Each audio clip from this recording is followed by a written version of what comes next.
फिर एक बहुत बड़ी लड़ाई लड़ रहा है। कुछ सप्ताह पहले तक स्थितियां संभली हुई थी और फिर एक कोरोना की दूसरी वेव तूफान बनकर आ गई। जो पीड़ा आपने सही है, जो पीड़ा आप सह रहे हैं, उसका मुझे पूरा एहसास है। जिन लोगों ने बीते दिनों में अपनों को खोया है, मैं सभी देशवासियों की तरफ से उनके प्रति संवेदनाएं व्यक्त करता हूं। परिवार के एक सदस्य के रूप में मैं आपके दुख में शामिल हूं। चुनौती बड़ी है, लेकिन हमें मिलकर अपने संकल्प, अपने हौसले और तैयारी के साथ इसको पार करना है। साथियों, अपनी बात को विस्तार देने से पहले मैं देश के सभी डॉक्टरों, मेडिकल स्टाफ, पैरामेडिकल स्टाफ, हमारे सभी सफाई कर्मचारी भाई बहन, हमारे एम्बुलेंस के ड्राइवर्स, हमारे सुरक्षा बल, पुलिसकर्मी, सभी की सराहना करूंगा। आपने कोरोना की पहली वेव में भी अपना जीवन दांव पर लगाकर लोगों को बचाया था। आज आप फिर इस संकट में अपने परिवार, अपने सुख, अपनी चिंता छोड़कर दूसरों का जीवन बचाने में दिन रात जुटे हुए हैं। साथियों, हमारे शास्त्रों में कहा गया है, त्याज्यम न धैर्यम विदुरेऽपि काले, अर्थात कठिन से कठिन समय में भी हमें धैर्य नहीं खोना चाहिए। किसी भी परिस्थिति से निपटने के लिए हम सही निर्णय लें, सही दिशा में प्रयास करें, तभी हम विजय हासिल कर सकते हैं। इसी मंत्र को सामने रखकर आज देश दिन रात काम कर रहा है। बीते कुछ दिनों में जो फैसले लिए गए हैं, जो कदम उठाए गए हैं, वो स्थिति को तेजी से सुधारेंगे।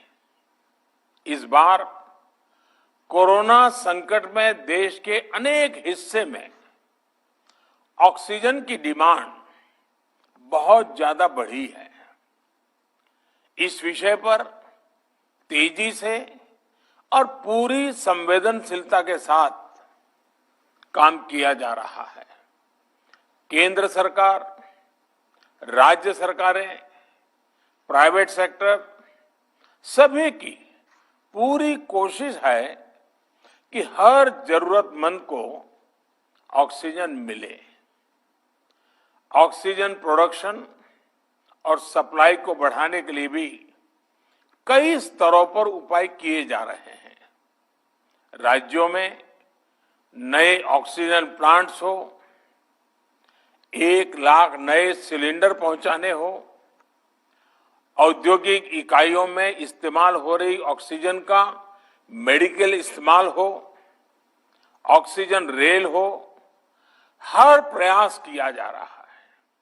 साथियों, इस बार जैसे ही कोरोना के केस बढ़े, देश के फार्मा सेक्टर ने दवाइयों का उत्पादन और बढ़ा दिया है। आज जनवरी-फरवरी की तुलना में देश में कई गुना ज्यादा दवाइयों का प्रोडक्शन हो रहा है। इसे अभी और तेज किया जा रहा है। कल भी मेरी देश की फार्मा इंडस्ट्री के बड़े जो प्रमुख लोग हैं, उसके जो एक्सपर्ट लोग हैं, उनसे बहुत लंबी चर्चा हुई है। प्रोडक्शन बढ़ाने के लिए हर तरीके से दवाई कंपनियां की मदद ली जा रही है। हम सौभाग्यशाली हैं कि हमारे देश के पास इतना बड़ा मजबूत फार्मा सेक्टर है जो बहुत अच्छी और तेजी से दवाइयां बनाता है। इसके साथ ही अस्पतालों में बेड की संख्या को बढ़ाने का भी काम तेजी से चल रहा है। कुछ शहरों में ज्यादा डिमांड को देखते हुए विशेष और विशाल कोविड हॉस्पिटल बनाए जा रहे हैं। साथियों, पिछले वर्ष जब देश ने कोरोना के कुछ ही मरीज सामने आए थे, उसी समय भारत में कोरोना वायरस के खिलाफ प्रभावी वैक्सीन के लिए काम शुरू कर दिया था।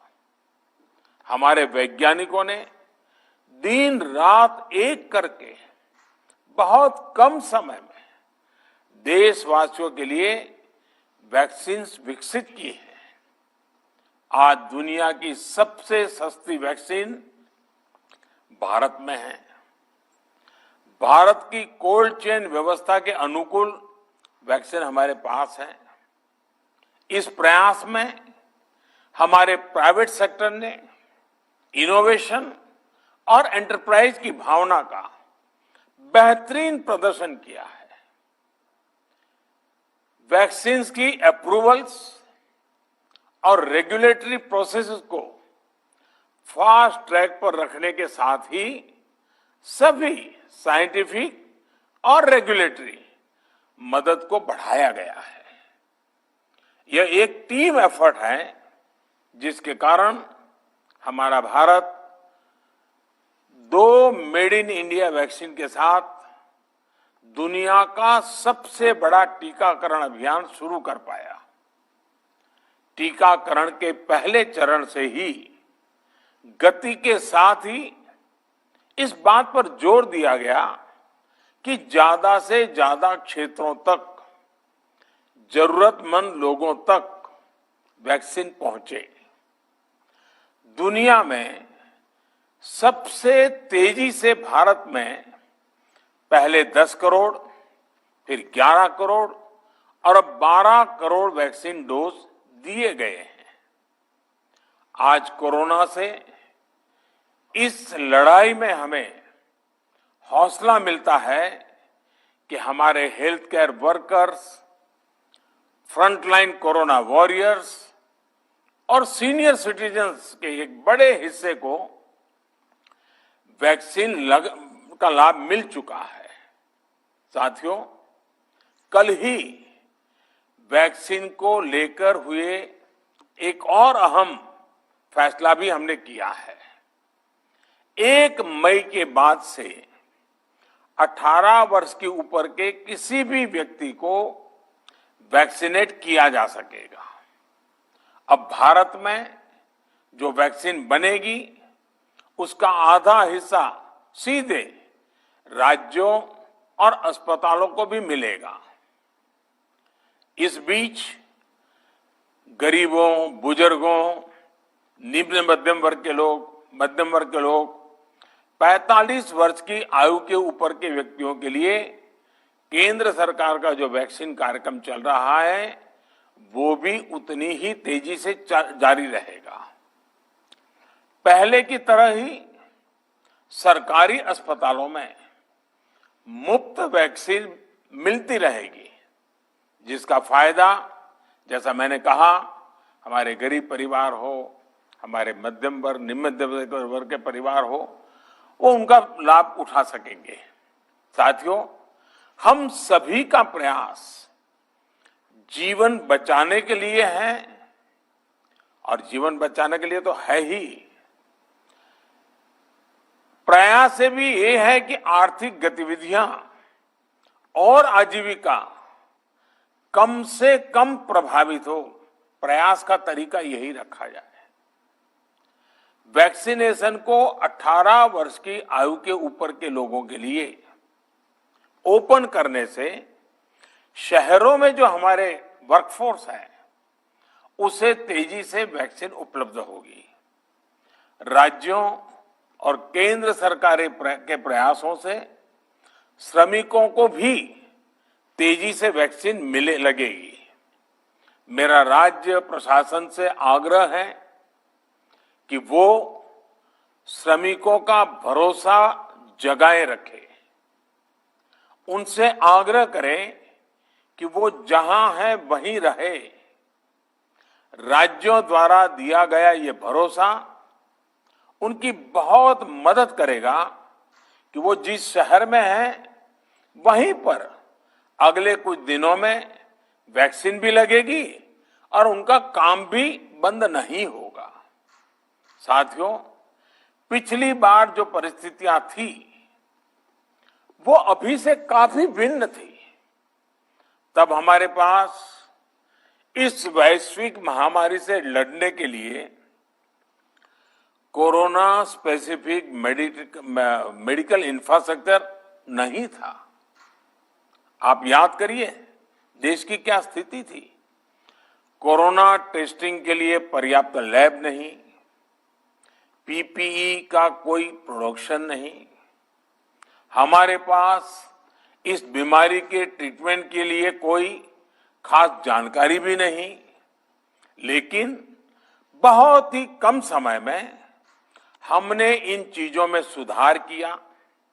आज हमारे डॉक्टरों ने कोरोना के इलाज की बहुत ही अच्छी एक्सपर्टीज हासिल कर ली है।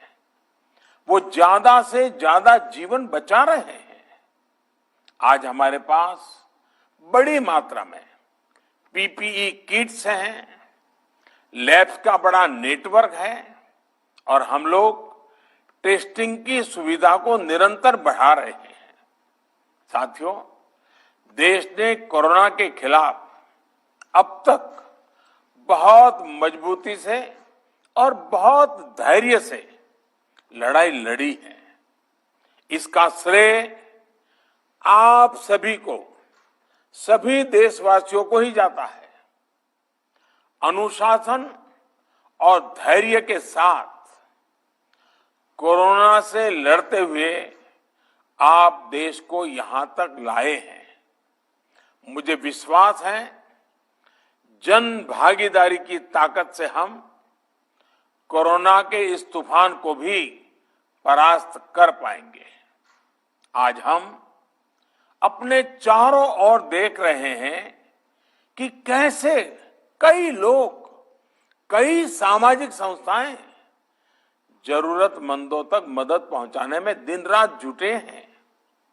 दवाई पहुंचाना हो, खाने या रहने की व्यवस्था करनी हो, लोग पूरे मनोयोग के साथ काम कर रहे हैं।